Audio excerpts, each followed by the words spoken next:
Il n'y a que lui, il n'y a pas autre chose que lui. Rien n'existe que lui. Il n'y a pas d'existence sans lui, il n'y a que lui.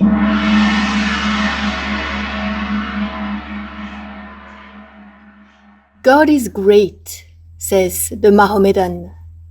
Yes, he is so great that he can afford to be weak, whenever that too is necessary. God often fails in his workings. It is the sign of his illimitable Godhead. Because God is invincibly great, he can afford to be weak. Because he is immutably pure, he can indulge with impunity in sin. He knows eternally all delight. Therefore, he tastes also the delight of pain. He is inalienably wise. Therefore, he has not debarred himself from folly. Est-ce qu'il arrive vraiment que Dieu échoue? Est-ce qu'il arrive vraiment que Dieu soit faible? Non, ce n'est pas comme ça, mon petit. C'est justement ça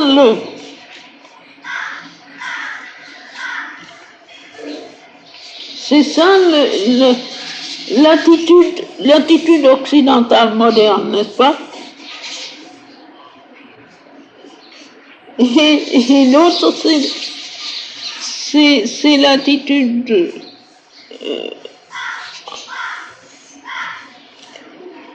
ancienne. Pas ancienne, mais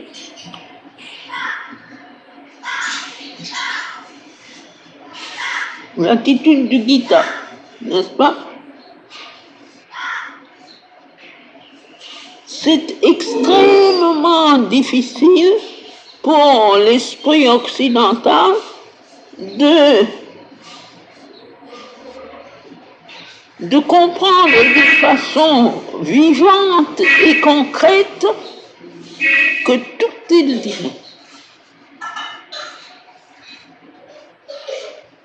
C'est tellement imprégné par l'esprit chrétien, n'est-ce pas, surtout, d'un Dieu créateur, et de la création et de Dieu. Et quand on réfléchit, n'est-ce pas, on renvoie ça, mais c'est entré dans la sensation, dans le sentiment, dans la sensation. Et alors, c'est avec ça que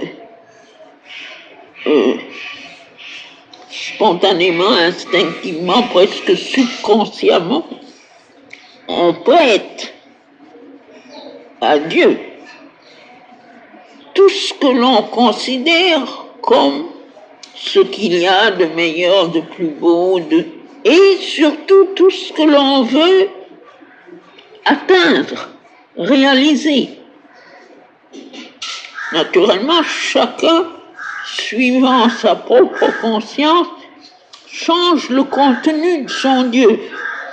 Mais c'est toujours ce qu'il considère comme ce qu'il y a de mieux. Alors, c'est aussi instinctivement et spontanément et subconsciemment, on est choqué avec l'idée que les choses que l'on n'aime pas, ou que l'on n'approuve pas, ou qui ne vous paraissent pas les meilleures, on puisse dire que Dieu les a. Je le mets d'une façon un peu enfantine exprès, pour qu'on comprenne bien. Mais c'est ça. J'en suis sûre parce que je l'ai observé en moi-même pendant très longtemps. Et il a fallu, à cause de toute la formation subconsciente de l'enfance, à cause du milieu, l'éducation et tout ça, il faut arriver à pousser au-dedans de ça, cette conscience de l'unité, de l'absolue exclusive unité du divin. Exclusive dans le sens que rien n'existe que dans cette unité. Même les choses qui nous paraissent les plus repoussantes. Et c'est contre ça qu'il lutte, parce que lui aussi, il a eu cette éducation chrétienne. Lui aussi, il a eu à lutter.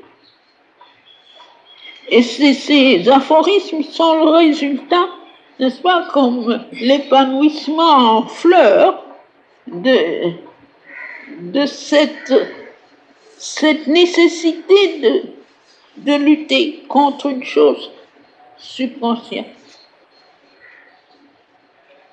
Et c'est ça qui produit ces questions. Comment est-ce que Dieu peut être faible? Comment est-ce que Dieu peut être sot? Comment? Mais il n'y a rien d'autre que Dieu. Rien n'existe que lui. Il n'y a rien en dehors de lui. Et simplement, ce qui nous paraît vilain, c'est parce que lui ne veut plus que ça soit. Il est en train de préparer que ça ne soit plus manifesté. Que la manifestation passe de ça à quelque chose d'autre. Alors tout ce qui va sortir de la manifestation active, naturellement, au-dedans de nous, nous le repoussons avec violence. Il y a le mouvement de rejet. Mais c'est lui. Ça, il n'y a pas autre chose que lui. C'est ça, n'est-ce pas, qu'il faudrait se répéter du matin au soir, du soir au matin, parce qu'on l'oublie toutes les minutes. Il n'y a que lui, il n'y a pas autre chose que lui. Rien n'existe que lui. Il n'y a pas d'existence sans lui, il n'y a que lui.